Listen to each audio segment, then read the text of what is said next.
publishes the report Central London, where Dame Janet Smith is giving a press conference following the release of her report into the BBC and Jimmy Savile. Into her investigation of Stuart Hall in connection with their work at the BBC.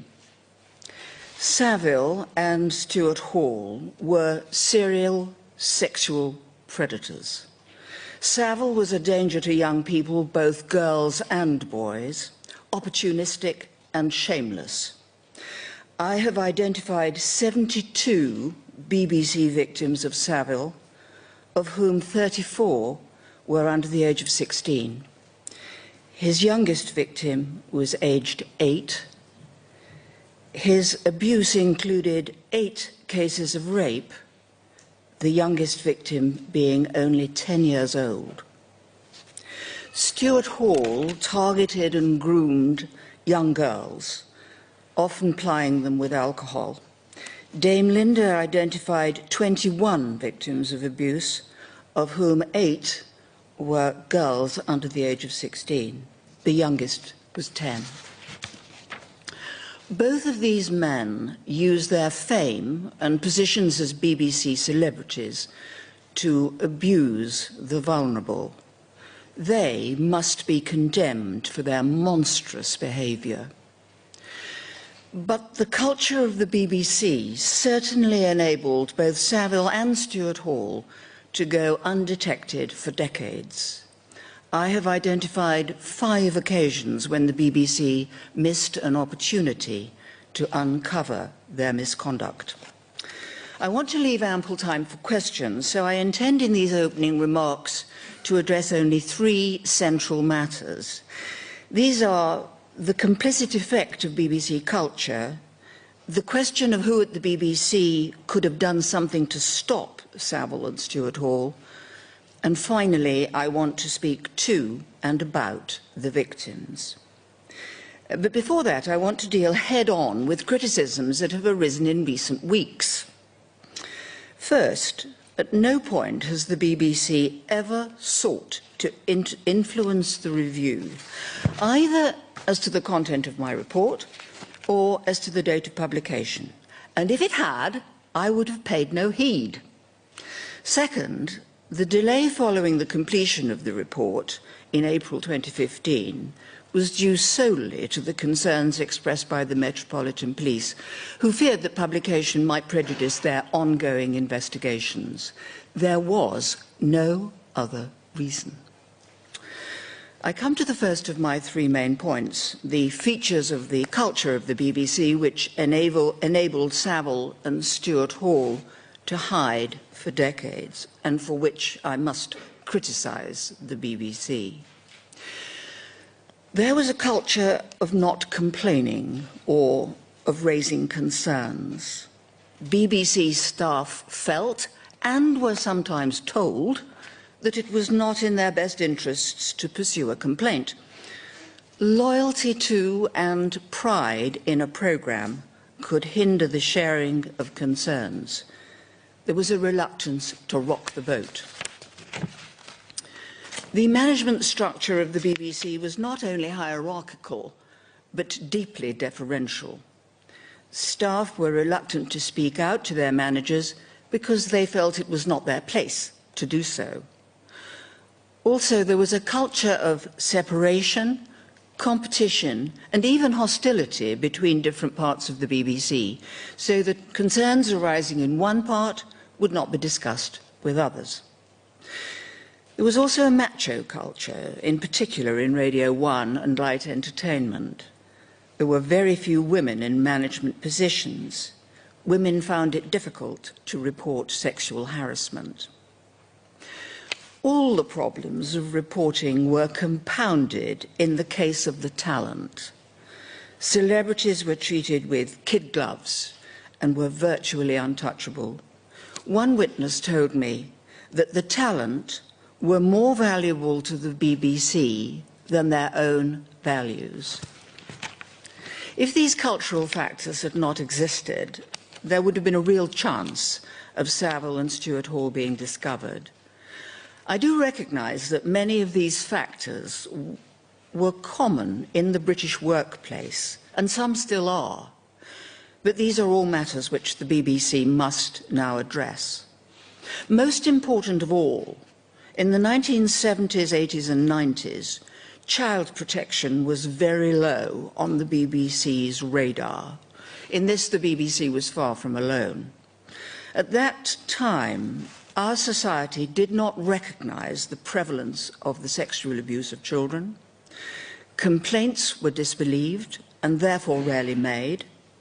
We were not sufficiently shocked by the signs of older men being sexually involved with teenage girls, and we were unaware of the damage which such unequal relations can cause.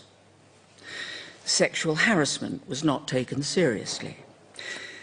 The BBC's attitude to child protection might have been understandable, but for one exceptional factor, which makes it deeply disturbing. This related to Top of the Pops. In 1971, there were allegations in the press about young girls being picked up for sexual purposes on Top of the Pops, and pornographic pictures being taken after the show. There were also press allegations of corruption. The reaction of the BBC is illuminating. It investigated the corruption allegations thoroughly, but it did not investigate the allegations about the young girls with anything like the same focus. It was plainly concerned about its reputation, but was not concerned to the same degree about what should have been a wake-up call, that there were young girls who might be exposed to moral danger on Top of the Pops. The BBC seemed to regard the young audiences as necessary but a nuisance. One note of a management meeting describes the girls as unbalanced. There was no sense that they were young and in need of protection.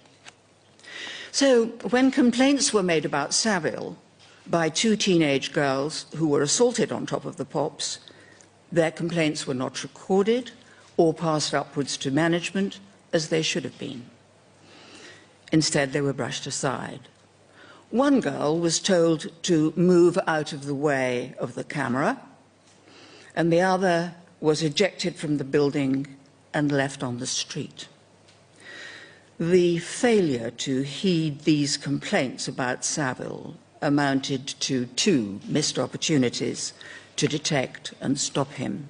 I cannot say that proper investigation of those complaints would have resulted in prosecution, but the BBC would at least have become aware of Savile's nature. I turn to my next main point. Who at the BBC could have done something about Jimmy Savile and Stuart Hall? In respect of Savile, there were 3 individuals. The first was Ted Beston, who was Savile's BBC Radio 1 producer. On one occasion, he was prepared to act as a provider of a young woman to Savile for sex.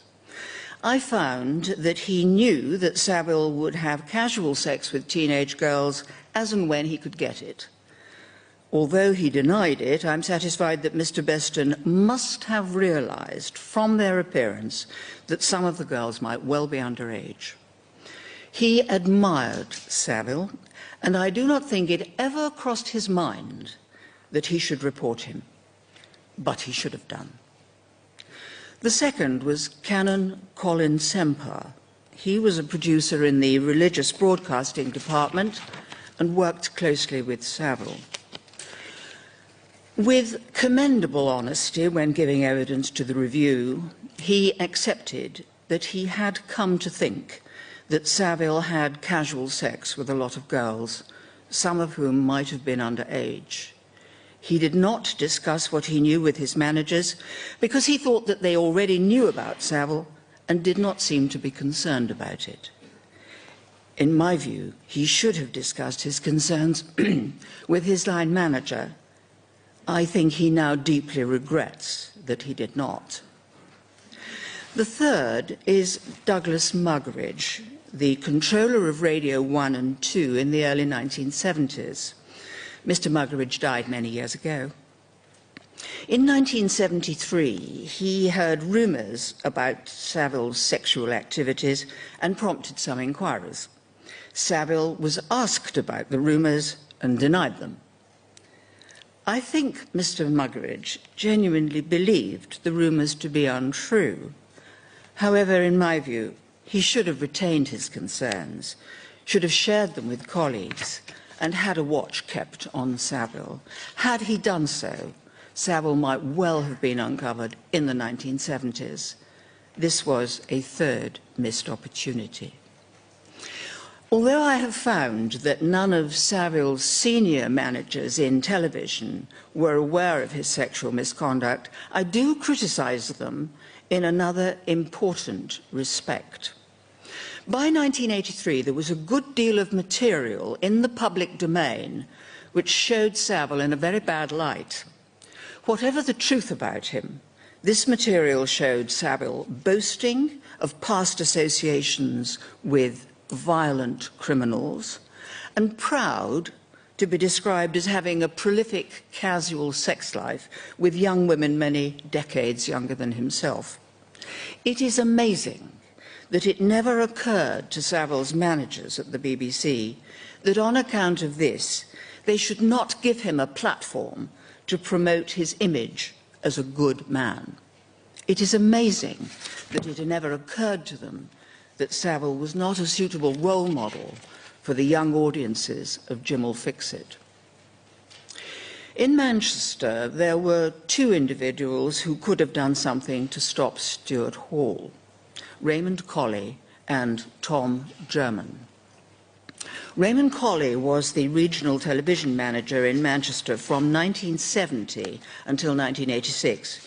Dame Linda found that when Mr. Colley took up his post, he challenged Stuart Hall about rumours that he was having sex with women in his dressing room. These rumours did not suggest that these were underage girls. Mr. Colley warned Stuart Hall as to his future conduct. But he did not follow up his warning. He assumed that Stuart Hall would desist. He overestimated his own authority, and he underestimated Stuart Hall's duplicity. Had Mr. Colley kept a watch on Hall, it is likely that he would have been stopped. This was the first missed opportunity in respect of Stuart Hall, the fourth overall. Mr. German was the news editor in Manchester during the 1970s and 80s. He is dead. Dame Linda has concluded that he was probably aware that Stuart Hall was involved in inappropriate sexual conduct on BBC premises. If he was, it seems to me that he should have shared his concerns with Mr. Colley. He did not do so, and this may well have been the fifth missed opportunity. This report makes sorry reading for the BBC. Dame Linda and I have found disturbing things and have not hesitated to expose them. From a conversation I had with Lord Hall on Tuesday, after he had read my report, I am satisfied that he entirely accepts that there is much work ahead for him, the BBC Trust, and the Executive Board if the BBC is to regain the confidence of the public in respect of its culture and its child protection practices. I wish now to speak about the victims. I must record my annoyance at the complete disregard of their welfare shown by a website that chose to publish parts of an early draft of my report. This unexpected and selective publication was highly distressing for them and had no public interest justification whatsoever. I want to thank every witness who gave evidence to me and to Dame Linda. But above all, I want to send a personal message to the victims of Savile and Stuart Hall, many of whom will be listening. Thank you for your contribution and your courage. Some of you have told me and Dame Linda that you blame yourselves for what happened and for not reporting it at the time. You are not to blame, and your reasons for not reporting are wholly understandable. I know that it was very difficult for you to speak to the review. You did so in order to help us understand what had happened and why it had not been discovered. Society owes you a great debt. Your legacy is that you have helped to convince us all of the importance of ensuring that young and vulnerable people have the confidence to report abuse, and that when they do so, their voices will be heard and treated with the same respect as those who hold power in our society. I think that is a legacy of which you can be justifiably proud. Thank you.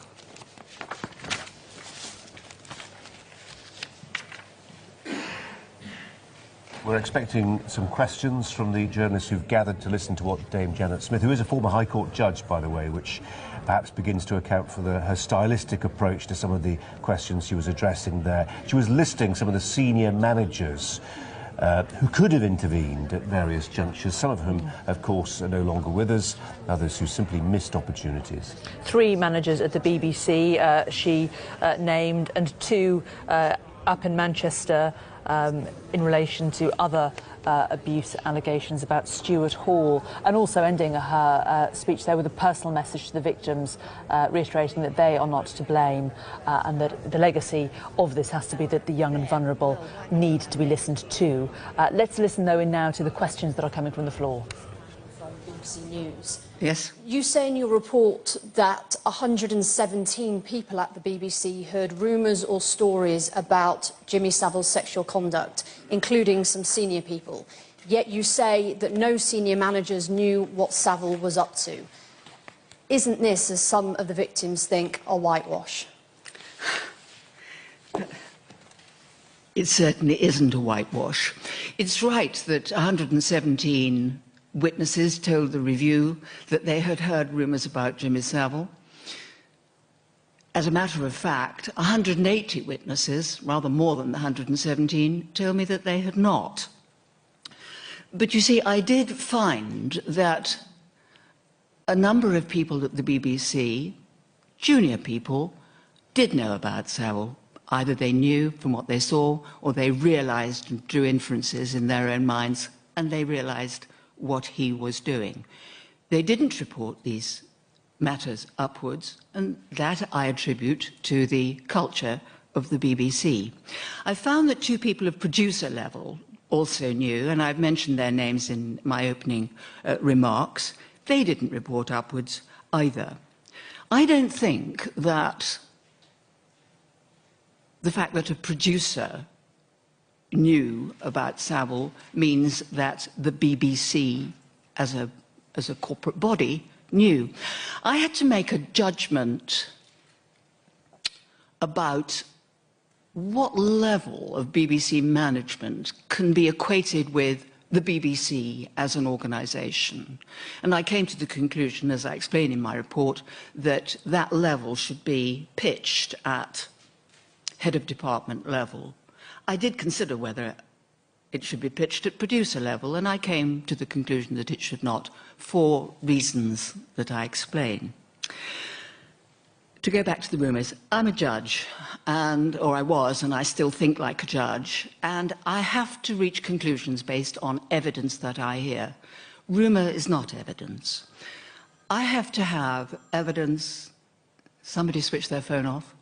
I have to have evidence, either direct evidence or circumstantial evidence from which I can sensibly and properly draw an inference. I can't do that from rumours. True, there were lots of people who heard rumours. Many of them heard rumours about a lot of other people as well. You may know, some of you, my questioner may know, that the BBC is something of a rumour mill. There are rumours about all sorts of people. I simply could not properly draw the inference from the fact that some people had heard rumours that senior managers had. I've explained already that the BBC was a hierarchical organisation and a deferential one. The fact that people heard rumours in the canteens does not mean that people in management circles knew. I cannot draw that inference, and I will not do so. It would be quite wrong. Yes, you were next. Right. David Henke from Exaro News. Yes. But I know the website you referred to that leaked the report. Two questions. One, no, you're only allowed one and a supplementary. I should have made that plain. Choose your best. Choose my best. Right. Why did you, or do you regret in hindsight, the fact you gave away half your terms of reference to look at child protection, obviously because you thought the report was going to come out earlier, and I was also, dare I add, are you satisfied as well as a judge who couldn't compel people to give evidence? Now, actually, you're going on to two, you're eliding two questions. Do I regret giving away, as you call it, part of my terms of reference? The BBC told me that they had realised that their policies needed updating, and they wanted to get on with that work. They got on with it. They then wanted to have somebody look at those new policies, criticise them, give advice about them, sooner than I was going to be able to do it. I agreed that that was a perfectly sensible thing for them to do, and no, I don't regret having given that material away. The good corporation was able to report much more quickly than I would have been able to in the event last July. That has been useful to the BBC because they've been able to get on with putting into effect the good corporation's recommendations. And I'm sure that Lord Hall will have something to say about that later this morning. No, I don't regret it. I think it was a perfectly reasonable thing for them to do. Yes, I should have chosen. I'll choose you now, and I'll choose you with the pencil in your hand as the next one along.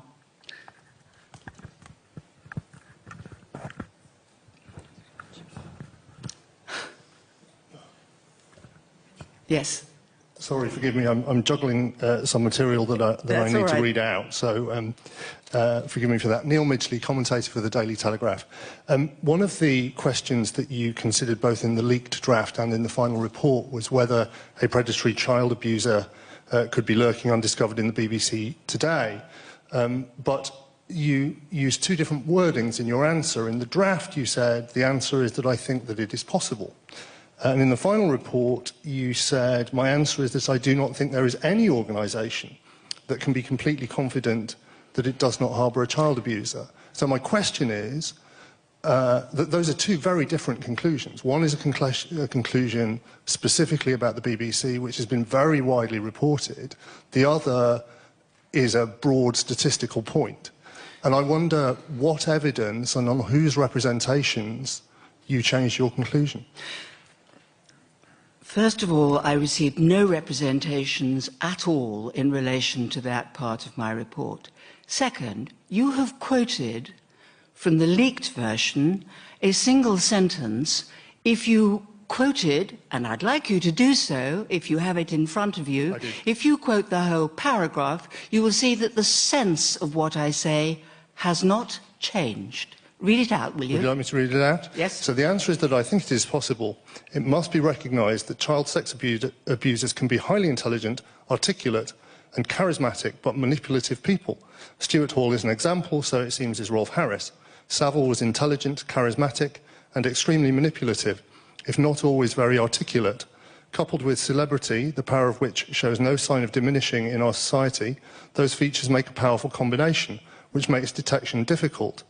Until a complaint is made, such people are likely to enjoy the confidence and approval of all those around them. So what I'm saying there, is it not, that it's extremely difficult to detect a child abuser in an organisation? The only change is that I have pointed out more clearly, as warning to the rest of society, that any organisation might be harbouring a child abuser and they don't realise it and they need to be on their guard. But this has been, my supplementary is, this has been a very widely reported, very sensational conclusion. I'm not responsible for that. Well, what you are responsible for, as you said to the previous questioner, is that you make conclusions only on the basis of evidence. I do. And I wonder what the evidence was that you used to make that specific conclusion about the BBC in your draft report. The specific conclusion in my draft report is that the BBC might have. I didn't say that they had. What I was seeking to point out is that no organisation can ever know. This is a really good example of the irresponsibility of a website publishing a report at a time when it has no business to do so. I was entitled to reread that passage of my report and amend it, and I did so. And nobody put me under any pressure to do so. I did so because I thought I could express it more clearly. That is the answer. Yes. Hello. Wait a minute. Who was next? It's me. Who did I promise? It was me. Right. And I have a promised you, microphone. Hi. and then you afterwards. Right. Catherine Rushton from the Daily Mail. Did you speak to Mark Thompson as a witness at any point during your inquiries? And if not, why not? I did. Excellent. Is he? I haven't found that page yet. Is he named in the report? Yes, I think so. I certainly... there is not a great deal to report about him, but I did speak to him. Yes, I think you'll find a passage about him in chapter 10, I think. Thank you. Don't hold me to that, but he's there. Okay. Yes, now who is next? You were. Have you got the microphone? You haven't yet. And after that, white shirt, there. Thank you. I'll come to you, I promise you next. Dame Janet, Pete Saunders from NAPAC, supporting survivors of abuse. Yes.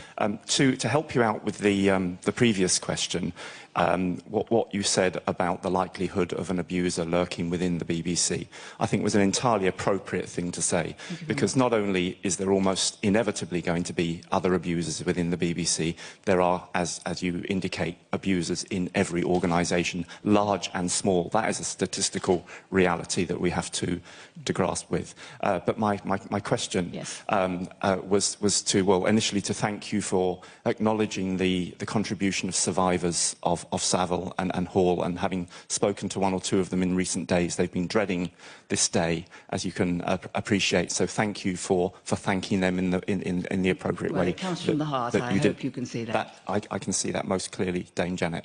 But the question is, yes. Are you satisfied that those victim survivors that have come forward are now receiving the appropriate and proper support that they need in order to move on with their lives? Because again, at NAPAC, we are still hearing from many survivors, including some of Savile's victims, that they are still not able to make progress in their life. Because unlike myself, who can afford my weekly therapy session, I know that there are many victims and survivors out there who simply cannot afford to have private therapy, and it's time that the NHS were brought into this equation in order to help yes. the many survivors. Yes. Sorry to go on. Well, it's really very difficult for me to answer this question because I don't have any resources to dispose of towards these victims, but I can see that many of them will need help, and I hope that they will be able to get it. But other than that, I really can't say anything. Now then, who was next? The white shirt there, and then I promised you... Right, how are we doing for time? We haven't got... We're all right for time yet? Okay. It's, yes, the white shirt. Thanks. It's Patrick Foster from the Daily Telegraph. Sorry, we're monopolising this. The Daily Telegraph have done rather well. This is your second go. Thanks very Purely much. by chance. Purely by chance. You mentioned in the report, and you mentioned again in your statement, that you set the bar for corporate responsibility at head of department level. Yeah. I wondered if you could give us a bit more information on how you came to set that level, and specifically, could you tell us, did you take any submissions from the BBC as to what the barrier, what level that should be set at? Yes, I'll answer the second part of your question first, and the answer is no. The BBC made no submissions of any kind in relation to my report. The law doesn't help about this issue.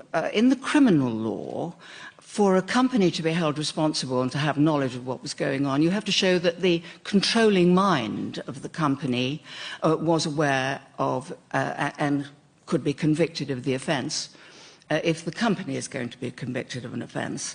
So that wasn't very much help to me, because I didn't think that it was reasonable to limit BBC knowledge to such a very high level of responsibility. That would have really been maybe the trust, not even the trust, executive board, and that would be far too narrow. I've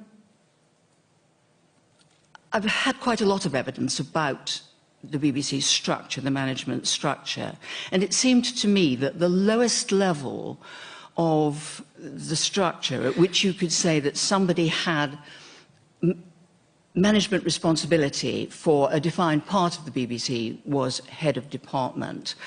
A member of the head of department would be entitled to instigate an investigation, I think, whereas anybody lower than that would not be. A producer certainly wouldn't be. If a producer came to know of information, his or her duty would plainly be to report it to somebody more senior, but they wouldn't be able to do anything of their own motion.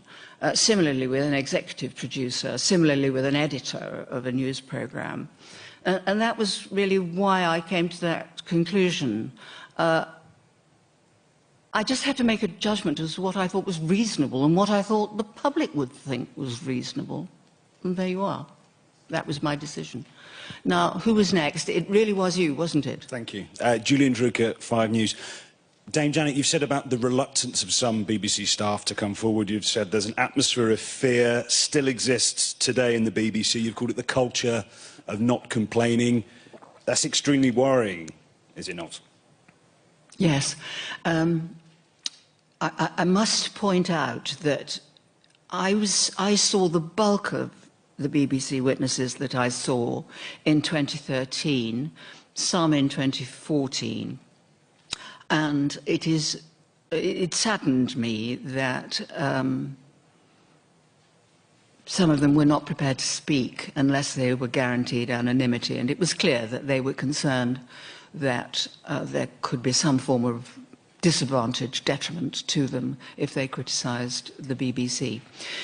Since then, the Good Corporation has, well, the BBC has amended its whistleblowing policies and has, I think, genuinely taken on board that the fact that their culture of not reporting is deeply detrimental. The Good Corporation has approved their policies, says that they've got a lot of work to do still to implement them properly. But I think, but the Good Corporation did find that an increasing number of people were saying that they did feel a degree of confidence. So I hope that there has been a little bit of movement since the time that I saw those witnesses. But I do stress that the report that Diana Rose gave to the BBC called Respect at Work, she had exactly the same kind of report to her, attitude to her. People were not prepared to come and talk to her group, her panel, unless they were sure of anonymity. So that again was 2012, 2013. I hope there may have been a little bit of movement since then. I think there's a long way to go. Now, who did I promise? Who's got the microphone? I haven't done it properly. You're there with the red tie. You can have one. And you, all right, black jumper there. OK, now then, red tie. Mark Watts from Exeter. Oh, that's 2 goes you've had. Like the Telegraph. You say in the report that DJA7 told you that he was unaware of any complaint in relation to 15-year-old Claire McAlpine, and he also told you that he was not interviewed by either of two investigations conducted by the BBC. You make as a finding that these claims are untrue. Can you be explicit? Are you accusing DJA7 of lying to you? I'm not prepared to say whether I am or not. You must read the report and make of it what you wish. I had before me documents, contemporaneous documents from 1971, one relating to a conversation that took place between Bill Cotton and A7. The other, a conversation between Mr. Brian Neal QC, as he then was, now the Right Honourable Sir Brian Neal, both of whom said that they had had conversations with A7. A7 told me that no such conversations had taken place and that this was not a lapse of memory on his part. They simply had not taken place, and I rejected that evidence. That's really all I can say. You must understand that the truth or falsity of the allegations that Mr. Cotton and Sir Brian were investigating was no part of my terms of reference, no part of my inquiry. What I was looking at is how did the BBC in those days deal with a complaint or a raising of a concern of a sexual nature, and particularly one involving a celebrity, as this one did.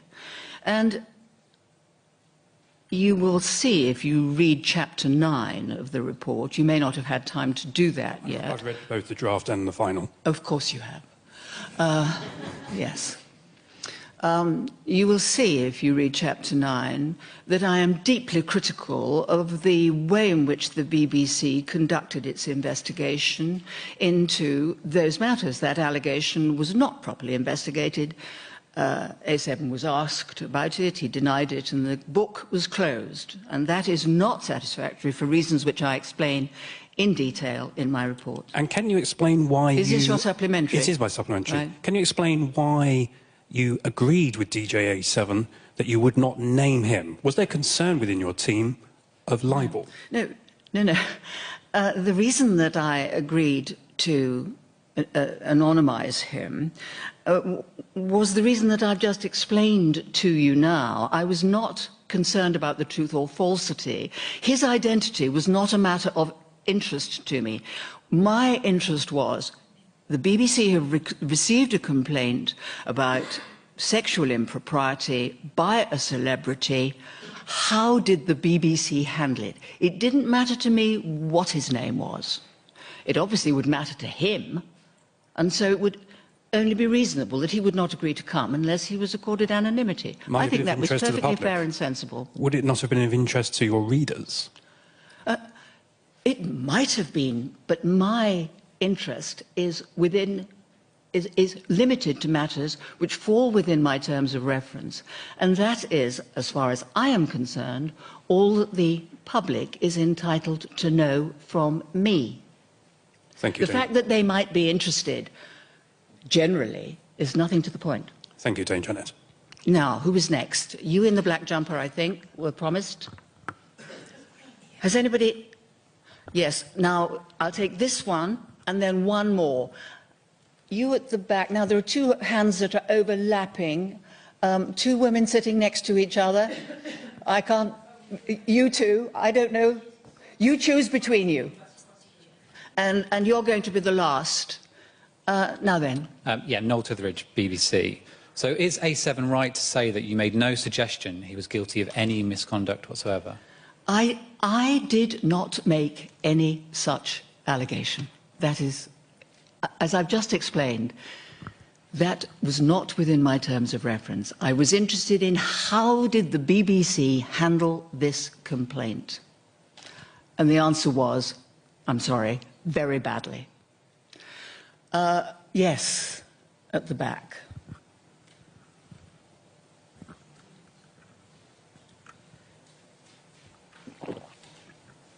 Hi, it's Beth Rigby from The Times. Dame Janet, just in terms of the victims, Liz Dux, who's their lawyer, said around the leak that it beggared belief that no one in the management of the BBC would have known about what was going on. Do you accept that the victims might be disappointed today by your conclusions? And for the BBC, do you think that this report is a blow from which they can't recover reputationally? Now, wait a minute. That's definitely two questions. I'm Sorry. always trying not to... Which one do you want? Your Liz Dux question? Liz Dux. The Liz Dux, then. Right. In a sense, I have already answered this, you know, because I spoke earlier on about the need for evidence, either of a direct nature or circumstantial evidence from which I can properly draw an inference. And I explained that I cannot draw an inference that the BBC knew at the level that I have explained to you. I think is necessary for me to say that the BBC knew, namely head of department level. I can't draw an inference that they knew from rumour. I'm sorry if the victims do not have confidence in my conclusions. I'm really sorry about that. I hope that the victims, well, some of them might be listening, some of them might be watching. I hope they'll hear what I say now, but I hope they'll also read the report. And then they, I hope, will understand why it is that I have reached the conclusions that I have. You simply cannot make that leap from people have heard rumours, ergo the BBC must have known. It simply doesn't work. Can I just ask a supplementary question, quickly? It's very quick. Just in terms of the lawyer, she also said that mandatory reporting laws should be introduced to insist that people do report the cover-up of abuse. Do you agree with that? No, I don't. I think it's a matter for the BBC, but I would expect it to be a rule of employment that people should report matters of concern of which they become aware. But I'm not in favour of the criminal law being invoked. I think that it's extremely difficult to know where to draw the lines between what should be an offence and what should not be an offence, and I don't think it's a good idea. I think what is really important is something that I was referring to just at the end of my presentation.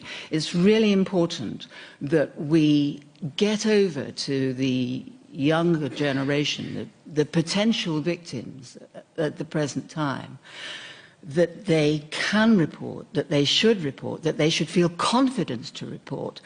And the corollary of that is that the grown-ups who receive those complaints must treat them with respect, must listen to them sensibly and carefully, and must not blame them for anything that has happened. And if we can get that message over, that I think is much more valuable than having a criminal offence created that potentially sends people to prison for not reporting something. Let's get our priorities right. The priorities are to change the culture of being able to report and how reports are received.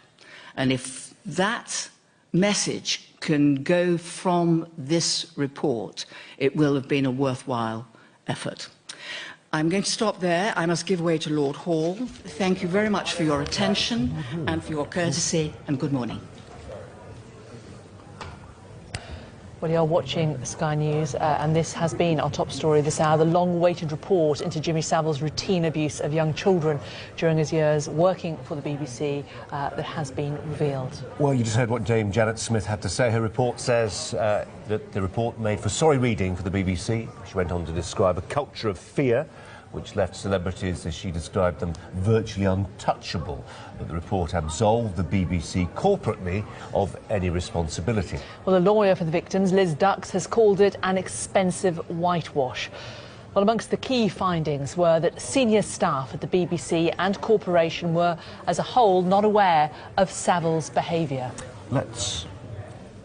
Let's take you back across to central London, where the Director General of the BBC, Tony Hall, is giving his response to the report. The organisation. But today, let us be in no doubt, we are hearing the worst. And it's a very sobering day. I want to start with the people who matter most, the victims or survivors, as many prefer to be known. When you read the report, almost all of them are numbers, prefaced by a letter.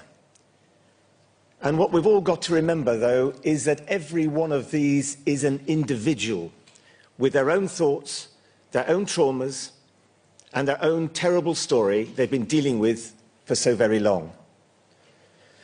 So to all the survivors of Savile and Hall, every one of you, on behalf of the BBC, I would like to say this. What happened was profoundly wrong. It should never have started. It should certainly have been stopped. Whatever the circumstance and background to it, and clearly these reports explain this in some considerable detail, sexual abuse is sexual abuse. It can never be excused. Whatever the issues are for the BBC, there is as nothing compared to your pain. A serial rapist and a predatory sexual abuser both hid in plain sight at the BBC for decades. It was a dark chapter in the history of the organisation, but a much darker one for all of you. The BBC failed you when it should have protected you. I am deeply sorry for the hurt caused to each and every one of you. I also know that it cannot have been easy for you to come forward and confront the past like this. Many of you have done so for the first time. I admire your courage. I'm grateful for your honesty. Your voice has finally been heard, but I also recognise it's been heard far, far too late. So today we say sorry, we let you down, and we know it. We also say thank you. Your courage in speaking out lights the way for us all. And now we must do everything possible to make sure that nothing like this ever happens again. We will learn the lessons of this dark period for ourselves, and we will help share them with others. The two reports commissioned by my predecessor have many judgments for us to reflect on and much advice to offer. They draw conclusions and demand responses. But the most powerful of their contents, the parts that, once read, cannot be forgotten, are the stories of the survivors themselves. For everyone who truly wants to understand, this is the place to start, and I would urge every one of you to read those chapters. It's all there. The scale, the nature of what they did was truly terrible. The way that Savile used his celebrity to promise access to excitement and fun, and then grotesquely exploited it. The oppressive power of his fame and his physical presence. The sense that no one would believe a complaint. Even in their own families, survivors felt alone. The idea that he was known as King Jimmy. There was no escape from him. And I quote, "No one will believe you." The idea that it was all right because that's Stuart Hall for you. Another who said that when she heard the report of Savile's death, she blurted out that she was glad he was dead, and then told her husband for the first time that Savile had raped her. And there was, if I may, one account that particularly stuck in my mind, one that hit me personally. One of the survivors was told, Keep your mouth shut. He's a VIP. This hit me because it made it so very clear that we, the BBC, did that. Jimmy Savile committed many crimes in many places, but uniquely, it was the BBC that made him famous. We made him a VIP. And what this terrible episode teaches us, among other things, is that fame is power, a very strong form of power, and like any form of power, it must be held to account. It must be limited. It must be scrutinized. And it wasn't. It's too easy to say that this took place a long time ago, in another time and another BBC. We're not going to say that. The report identifies many failings. Saying, of course, that all of it was in the past would be wrong. The BBC is its past as well as its future. And we've taken pride and drawn strength from all we have been and all we have done. What sort of organisation would we be if we celebrated our history but failed to take responsibility for it? Before I talk of the action we're going to take, let me add one more thing. I note that the reports did not conclude that, in a formal sense, the BBC knew about Savile. But I take no satisfaction from that. It seems to me that the BBC could have known. Just as powerful as the accusation "you knew" is the legitimate question, how could you not have known? And much of this was down to the culture of the BBC at the time, which we must reflect on and act on. It was an organisation that was too hierarchical, too self-interested, too siloed to hear or act properly on the disturbing stories and rumours individuals had heard. So, what happens now? This has been one of the most important inquiries in the history of this organisation. It's interviewed almost 500 people, taken nearly 3 years, and cost £6.5 million.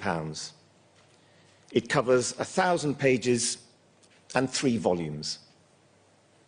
And the nature of this inquiry has placed a very great responsibility on everyone to be open and frank, however painfully and however painful for them personally, to help us understand and learn from what happened in the past. I would very much like to thank Dame Janet Smith and Dame Linda Dobbs for their detailed and authoritative work. And the best way I can do that is by undertaking the period of careful reflection and self-examination that the review recommends. Let me be clear, I accept their conclusions and recommendations in full. And I believe it's equally important for me to say today that we have read, we have heard, we are listening, and we understand. We have read and heard how Hall and Savile abused and were able to continue their abuse because so much information was not acted upon. Dame Janet says she was struck by the amount of adverse material in the public domain. We understand how what happened had its roots in an organisation that was too hierarchical, too self-absorbed, too able to act properly on the disturbing stories individuals had heard. It would be a brave employee who would complain, even if they'd known how to. We realise there was a macho culture. There were very few women managers back then. And critically, we recognise we need to carry on the work we've been doing to get our child protection policies right. And we understand from these reports that our ways of communicating within the BBC were inadequate. One part of the organisation didn't talk to another. No sense then of us being one BBC. There was too much stress on protecting the reputation of the corporation as opposed to protecting staff and the people coming to enjoy our shows. And we should reflect with sorrow on the fact that, although the BBC was as prone as any to the willful blindness to sexism and sexual harassment that affected many organisations, it's even worse for us when our duty is to be better. Let me now turn to action to what we have been doing and what we're going to do. Dame Janet makes one overarching recommendation: for the BBC to review and independently audit all the policies we have in place that help people raise complaints and concerns. We will do that. But let me also be clear, since I became Director General, we haven't been standing still. We have made this a priority, and there is much we have done already. We now have a new child protection policy shared across the industry and a detailed procedure for complaints. We have child protection advisors working together across the organisation. We've also put in place an improved whistleblowing policy supported by an independent investigations unit. And we've brought in a wide-ranging set of measures to encourage people to raise concerns about bullying and harassment, with a confidential hotline, independent experts assigned to cases, and a service to allow mediation to take place wherever possible. We've also wanted to make sure that these changes were achieving what we wanted them to do.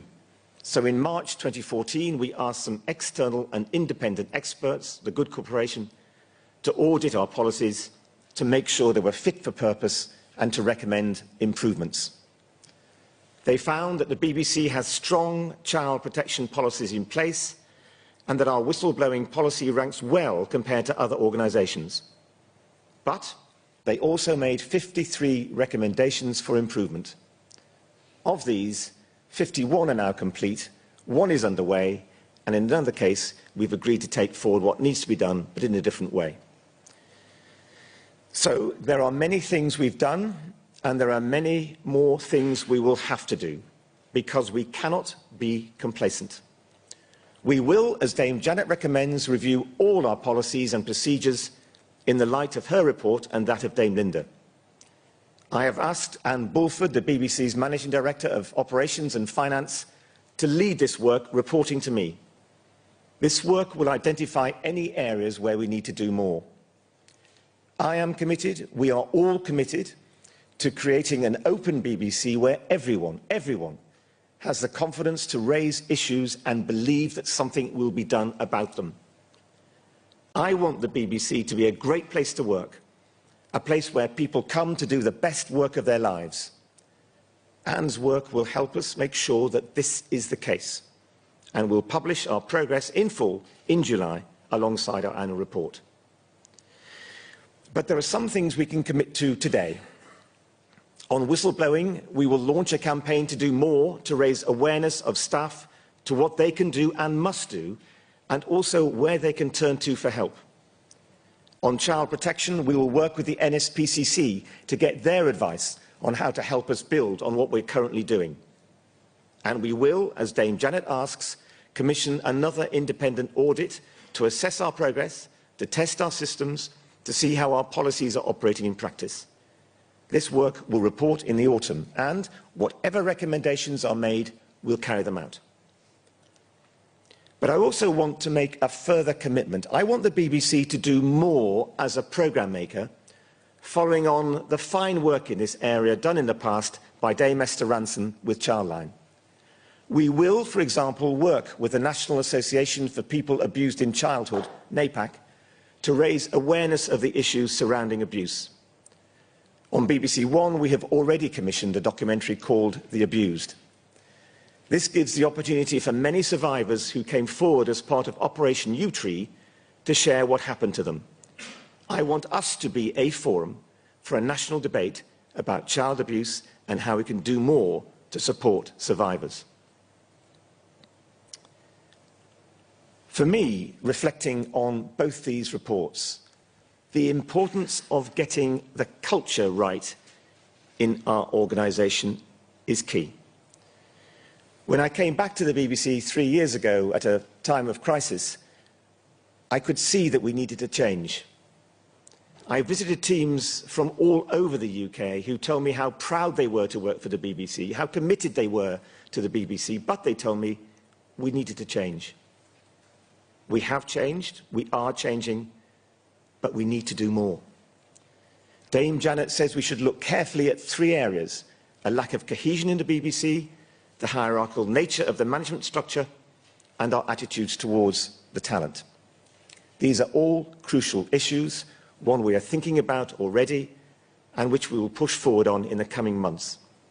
We are, for a start, building a simpler BBC with fewer divisions, fewer boards, fewer layers between the top of the organisation and the front line, with senior leaders who are more visible, accountable and approachable, where we work together as one team for one BBC, with management that's enabling and supports creativity, management that demonstrates zero tolerance of bullying and harassment, where the values that all of us who work here believe in are the values we live day by day, and where everyone feels able to speak truth to power. These two reports tell me that the process we've begun of reforming this organisation must continue. And, as is well known, I'm already looking at the future shape of the BBC, and I'll have more to say next month. I want this to help managers to take more responsibility for their actions, and also to ensure the BBC is less hierarchical, less siloed, one BBC. We'll be helped by our independent director, our senior independent director, Dame Fiona Reynolds, who I've asked to advise us on this important work to ensure we live the values we believe in. Finally, I want to share with you Dame Janet's reflection when she handed me her final report. One of her aims has been to paint a vivid picture of Jimmy Savile, so we can all understand his modus operandi, which will help us learn lessons for the future. Part of that goes to the persona that Savile created and that the BBC contributed to, that he was the nation's favourite uncle, making children's wishes come true and doing a great job for charity. But, just as chilling, is what we see about how people responded to this persona, how they accepted it, how they failed to take steps to question it. And we must take note of Dame Janet's final words. She says that no organisation can be completely confident that it does not harbour a child abuser. Child sex abusers can be highly intelligent, articulate and charismatic, but manipulative people. That's why the biggest lesson for me is that we all have to be eternally vigilant. In conclusion, I would like to say this to the survivors of Savile and Hall. You have shown extraordinary courage in coming forward and telling us all what you went through. We are determined to honour your courage. We will learn the lessons from these terrible times. We will confront the issues head-on. We will continue to address them in an open and honest way, and we will be there for you. So over time, the BBC can be a stronger and better organisation, and we can help bring some closure to this dark chapter. That is the very least we owe you. Thank you. And before I take questions, please let me introduce Rona Fairhead, Chairman of the BBC Trust.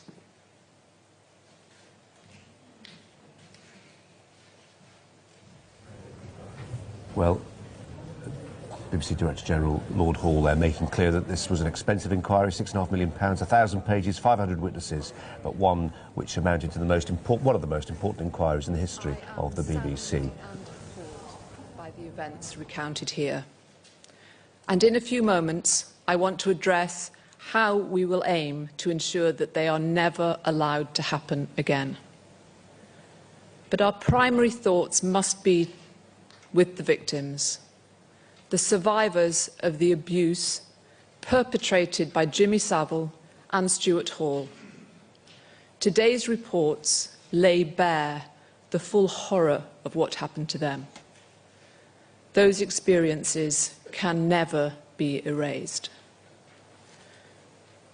No one reading the reports can be in any doubt that the BBC failed them.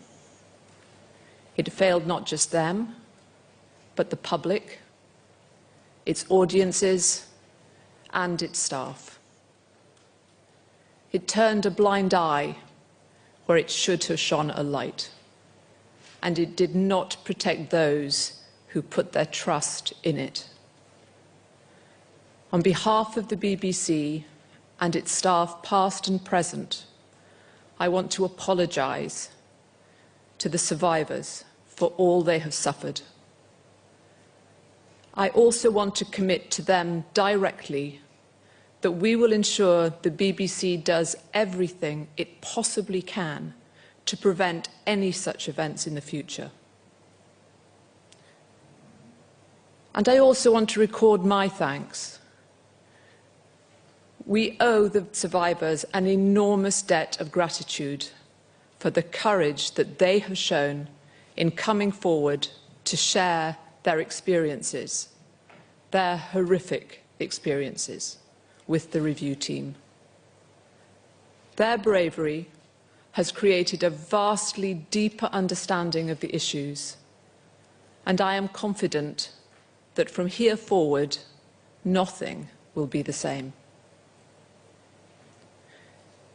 We believe that these reports are clear, thorough, and authoritative, and I would like to express my sincere thanks to Dame Janet Smith, Dame Linda Dobbs, and the review team. We accept the conclusions and the recommendations of their reports in their entirety. We have published both reports in full and unredacted. It is transparently in the public interest to do so.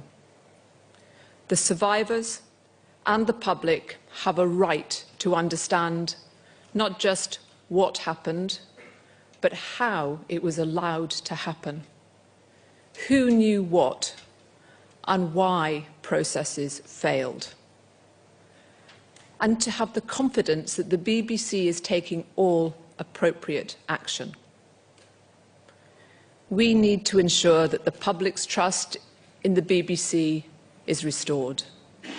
We need to demonstrate through our actions that the BBC's values are for everyone and non-negotiable.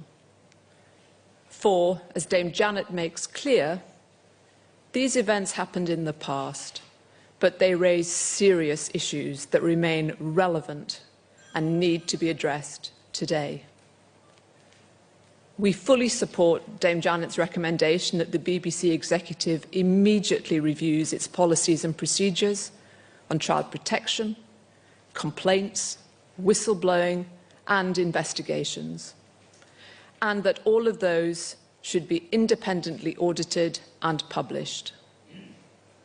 It is important that this work also takes account of the variety of working relationships the people have with the BBC, from freelancers and occasional contractors through to full-time members of staff.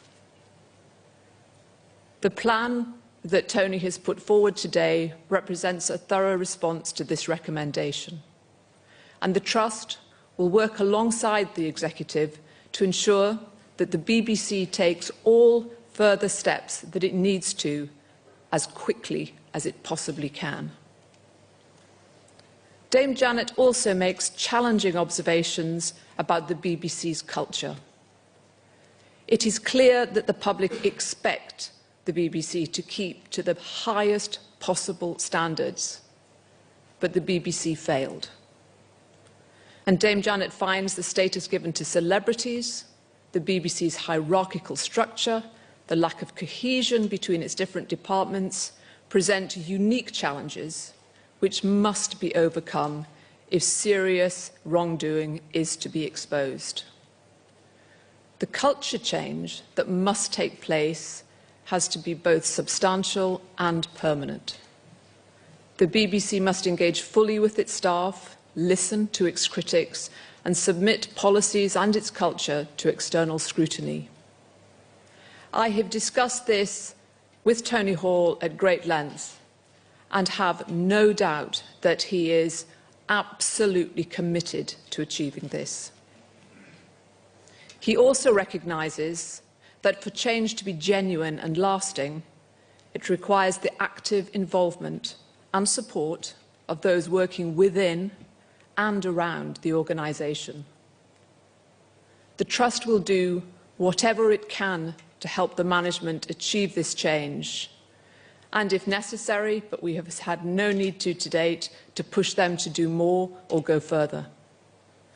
These are long-term and deep-seated issues to tackle.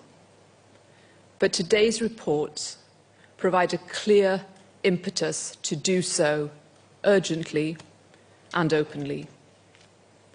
To that end, the Trust will continue to pursue these questions with the DG, taking stock of his and the organisation's progress at each of its monthly meetings for the remainder of the year. These events will forever be a source of deep regret and shame. Many people were failed by those who should have protected and supported them. Our commitment to the survivors and to the public is to ensure we do everything possible to prevent this happening again. Thank you. Okay, we'll move to questions. Beth? Remember to say where you're from. Yeah, thanks. Lord Hall, question about Tony Blackburn. Can you tell us why the BBC has sacked Tony Blackburn? He claims he's a scapegoat and a victim of the BBC's culture of whitewash and cover-up. What do you say to him? Well, yes, let me say we've parted company. You've named him, he's named himself A7 as Tony Blackburn. Look, put this in context. This is one of the most important inquiries in the BBC's history. And that has put an even greater responsibility on everyone who took part in that inquiry to cooperate fully and to be open. So many survivors and witnesses have honestly and openly cooperated fully and at great personal cost to themselves.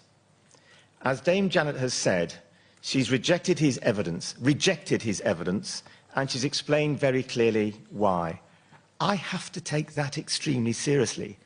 My interpretation of that is that Tony Blackburn fell short of the standards of evidence that such an inquiry demanded. I am making no judgment or accusations about events or behaviours about what happened in the past, but simply about what he's done now and what he was doing in front of this really crucial inquiry.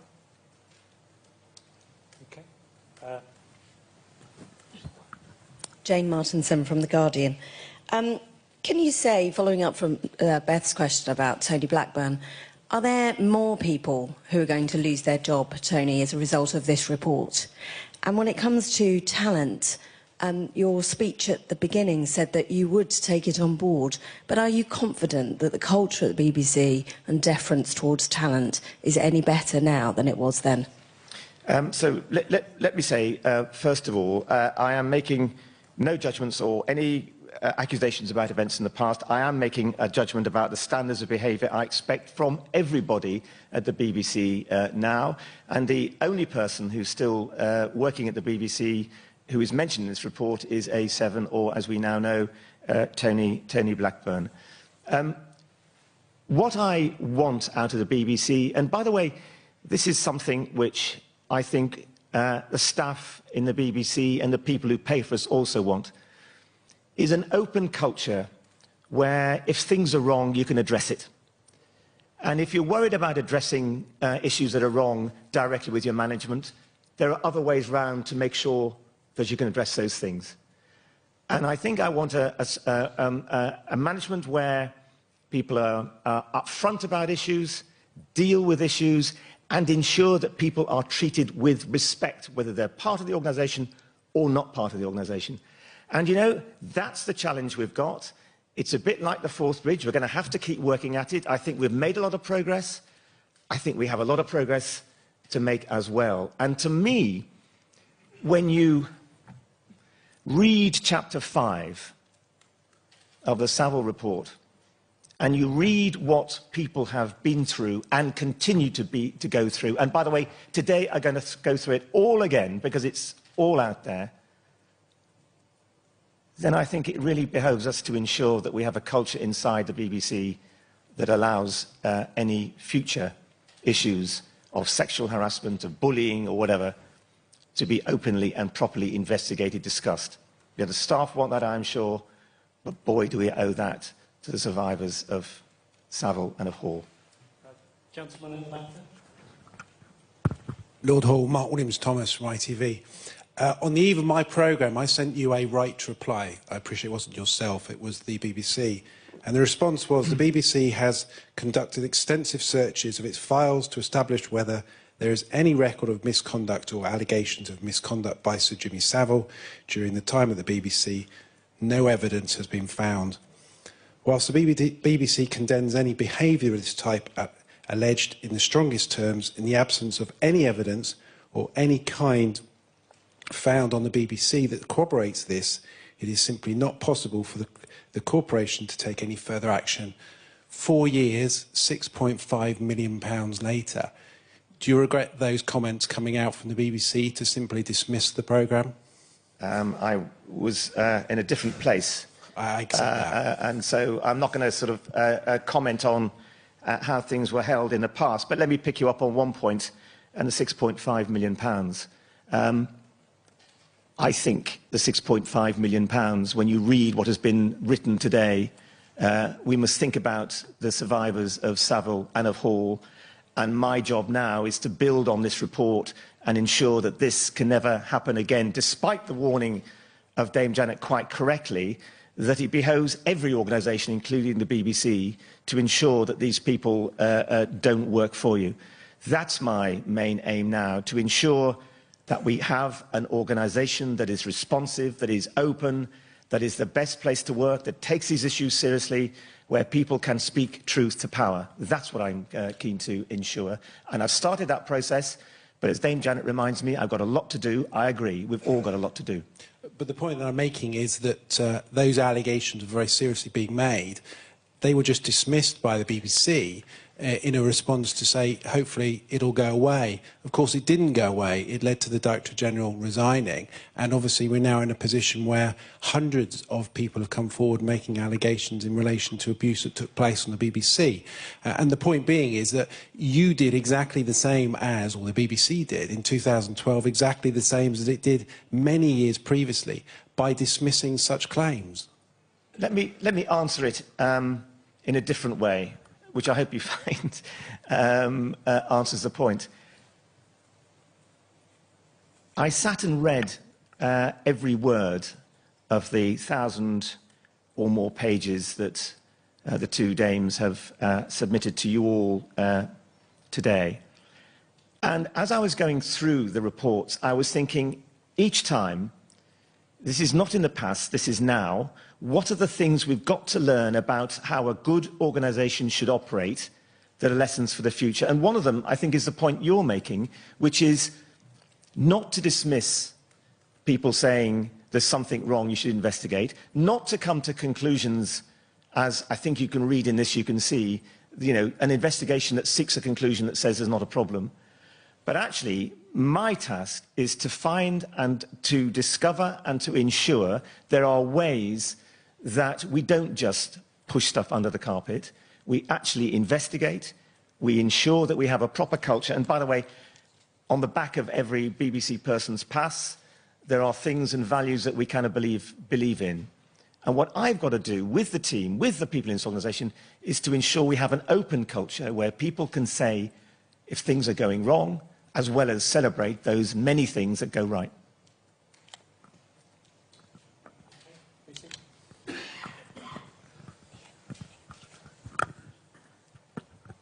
Lucy Manning, BBC News. Do you accept Tony Blackburn's suggestion that he has been made a scapegoat by the BBC? And how much has the BBC paid out to the victims of Savile and Hall? On Tony Blackburn or A7, I am quite clear that I'm making a judgment about how someone has engaged with this seriously important inquiry. I am sure all of you, including yourself, Lucy, have been through the 1,000 pages and are probably overwhelmed by the weight of evidence about both the nature of the survivors and what they've said, but also the cultural response of the BBC. And that's why I've decided what I've decided.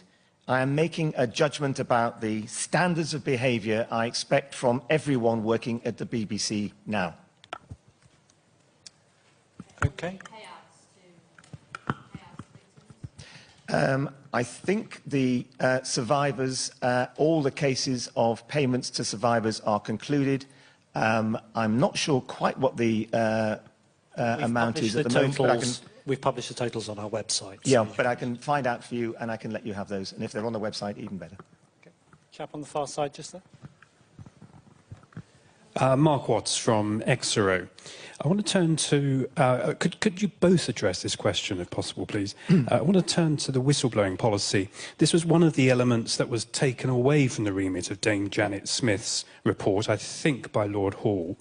You commissioned a separate report produced by a company by the name of Good Corporation, which gave you pretty much, gave the BBC pretty much a clean bill of health on its whistleblowing policy as it stands now, bar some criticism over lack of awareness amongst people working at the BBC.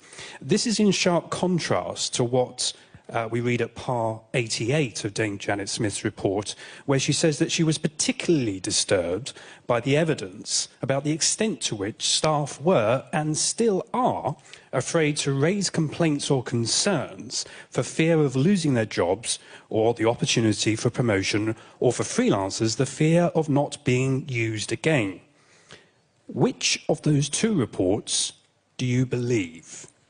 I don't answer the question, which do you believe? Let me just wind back. You asked, I think it was from you, asked Dame Janet about the changes in her in her terms of reference. That was a Telegraph over there. It was a Telegraph, I'm sorry. Anyway, there we are.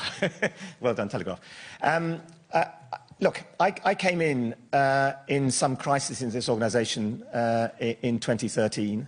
I met Dame Janet for her to tell me how she was conducting her review.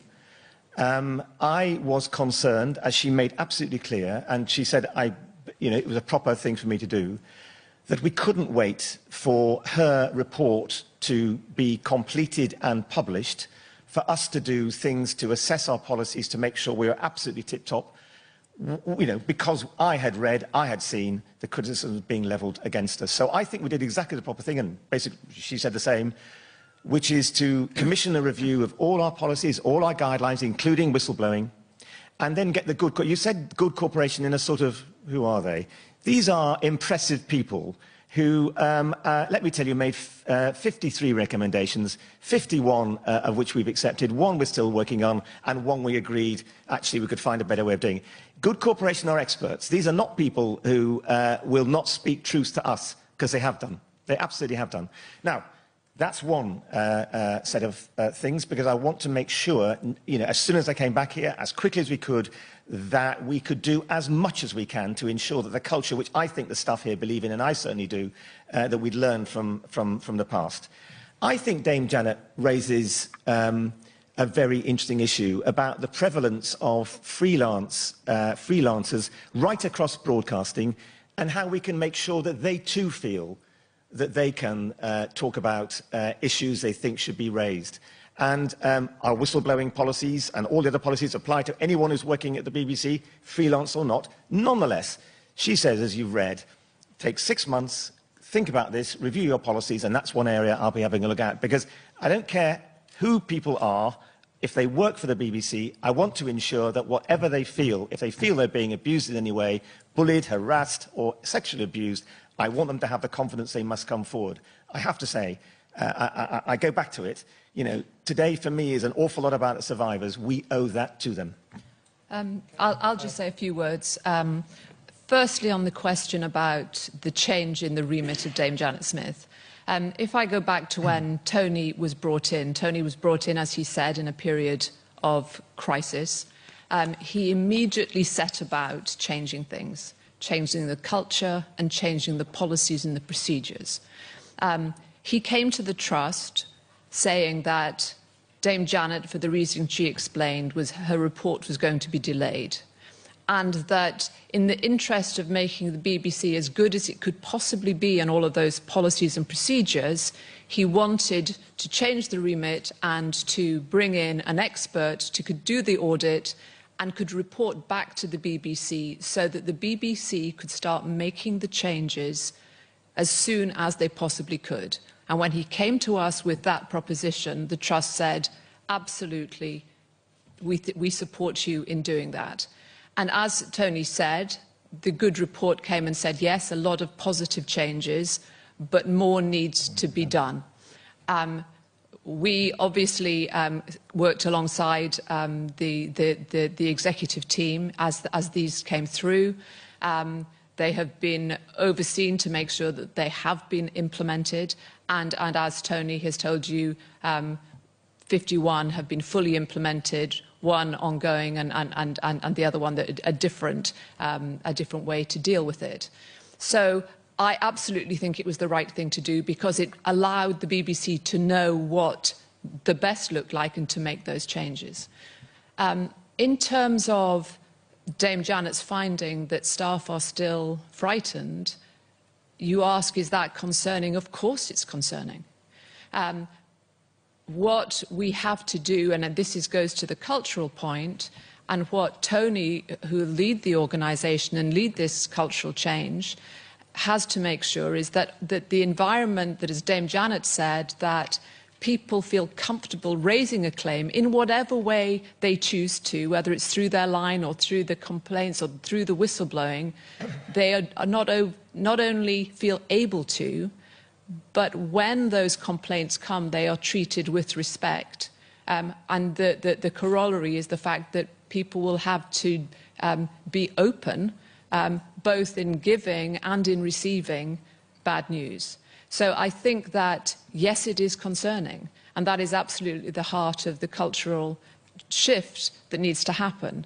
But what I would say was that gives every more reason why this report is important, because it gives that impetus to show people what happens when people don't speak up, or when they do, they are ignored or pushed aside. And I hope, as I said in my statement, that from today nothing will be the same, because people will realise just how these sexual predators operate and are able to see that, and therefore be much more open to hearing complaints and investigating properly. May I ask a quick we need to move on because we've Are you pleased that your predecessor commissioned this report? Sorry, I can't hear. Are you pleased that your predecessor commissioned the Smith Review? Well, please is a funny verb to use about a report which is as horrific as this. I'll use that slightly quaint word, content. I mean, this is, as I've made clear, this is what is described here is dreadful. It's a really dark day for the BBC, but we owe it to all those who gave witness to the reviews, and especially to those survivors of Savile and Hall, to do everything in our power to make sure it can't happen again. To that extent, absolutely worth it. And I also, by the way, I hope that in what we do and say going forward, that today is about the BBC, today is about getting the BBC in the place that we all believe it should be. But I also hope others will learn from us in the way that we handle this and the lessons for organisations right across the piece. OK, if we just go to the Mail and then to the Telegraph. Hi there. You've made it very clear that Tony Blackburn parted company with the BBC because you had concerns over the way he engaged with the inquiry. Could you say very specifically whether you believe he lied to or deliberately misled the review? And second of all, can you tell us if he has received any money, whether as a settlement or in lieu of notice? Thank you. I think Dame Janet made it absolutely clear how important the treatment of Mrs. McAlpine's complaint about her daughter was in understanding how the BBC handled complaints at the time. The paragraphs that are key, which I think are, if I remember, 9.181 and 9.56, shows that Tony Blackburn was interviewed on two occasions, once by Bill Cotton and once by Sir Brian Neal, QC. And when interviewed by Dame Janet, he denied he'd been interviewed on either occasion. Now, my view is that given the importance of this review and investigation, given the weight of responsibility of everyone to fully and frankly work with Dame Janet's review, I felt it was untenable for the BBC to continue its relationship because of that. And for that, we've parted our ways. In terms of contracts and so on, then I won't get drawn into that. That's a matter between the BBC and Mr. Blackburn. Okay. Yeah. I'm going wholly on what Dame Janet, in her report, very carefully says. And her phrase, I think, is she has rejected his evidence. She draws attention in both those two paragraphs to a statement made by his solicitor. I think that's serious. Mr. Blackburn, Tony Blackburn, fell short of the standards of evidence that such an inquiry demanded, and that's my belief, and therefore we acted accordingly. Neil? Neil Midgley from The Telegraph. It's clear the BBC staff just aren't convinced by the actions that you've taken and the nature, any amount of hotlines or mediation or raising awareness or discussions at BBC Trust. I mean, if it weren't for the libel laws, I could name 3 senior managers in the BBC against whom systematic allegations of bullying have been made. Those people have been moved on, subsequently one quietly left the BBC, others still in very senior positions. But clearly the allegations either accepted or acknowledged, given that they've been moved. So I wonder, I'm not aware of you personally having sacked or approved the sacking of any senior manager for bullying. And I wonder, am I right about that? And if you haven't sacked any of them, why won't you, given that leadership from you personally is what's required? If you look at the number of bullying and harassment cases 2 years ago in the BBC, there were 75 and 3 cases of sexual harassment. Last year, in 14-15, there were 47 and 1 case of sexual harassment. These are cases where people have brought proper complaints to the BBC, have been investigated, some have been acted upon, some have not. Now, to my mind, that says that we are working and enabling a culture to take place where people feel they can stand up to power and can have bullying, harassment, issues of bad management in that sense dealt with. But let me also be clear with you. I've said, and I repeat, we've made a lot of progress. We've got a lot of progress to make. And I would say to you, if you have cases where you say you know people who are being bullied and harassed, then your job is to convince them, and I say to them now, come forward, use helplines or talk to managers or whatever, and let's get those cases dealt with, because that's what interests me. But you're not answering the question. You won't sack senior managers. Why not? I'm not going to go into individual cases, because those cases of... I don't think that's right. But look, you're asking... I'm very happy to sit down and give you a detailed response if you want, on the 75 cases we've dealt with in 1 year, 47 in another. Now, how many cases of bullying and harassment are dealt with in your organisation? I think, to my mind, that says that we're tackling this problem thoroughly. We're trying to get to grips with a culture which we are changing. And to my mind, we're making progress. Are we making enough? No. What is my message to the staff? Come forward if you have things that you are worried about or concerned about, and we'll deal with them. Thank you. Okay, just one more question at the front, and then I think we'll end. Thank you. Esther Ranson, Childline. Tony, the BBC lives in a wider world, and this particular week we have seen Bishop Peter Ball convicted of serious sexual offences. We've seen the police accused of corruption in Rotherham, with 3 men accused of appalling sexual exploitation of children. And now we have the Savile report. You talk, and Dame Janet talks about deference, but the fact is that people find it so difficult to speak out.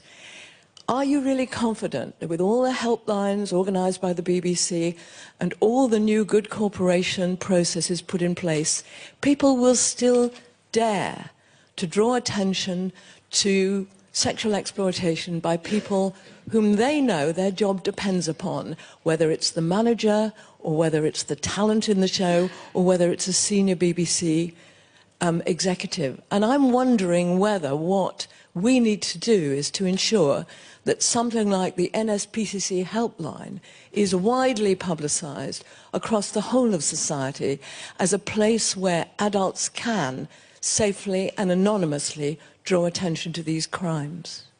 I absolutely understand, because it's in your question and the question from the Telegraph before, which is, I understand how difficult it is, tougher it is for people. One, to work out, is this something that should be taken really seriously? You know, how do I know at what point? And secondly, then, to say, am I going to be listened to? Is this going to be dealt with? I mean, Dame Janet has asked us, and I accept that, to think very carefully before we get our policies reviewed again about how we can do everything to make that as easy as possible, knowing, as you're suggesting, it's difficult.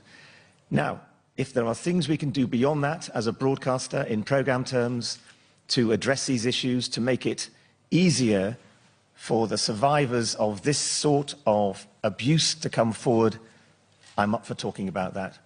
I think, I go back, I think that's the very least we owe to the survivors of Savile and Hall. Okay, thank you. Thank you all, thank you. Well, Lord Hall pressed in a number of different areas, flanked by Rhoda Fairhead from the BBC Trust as well.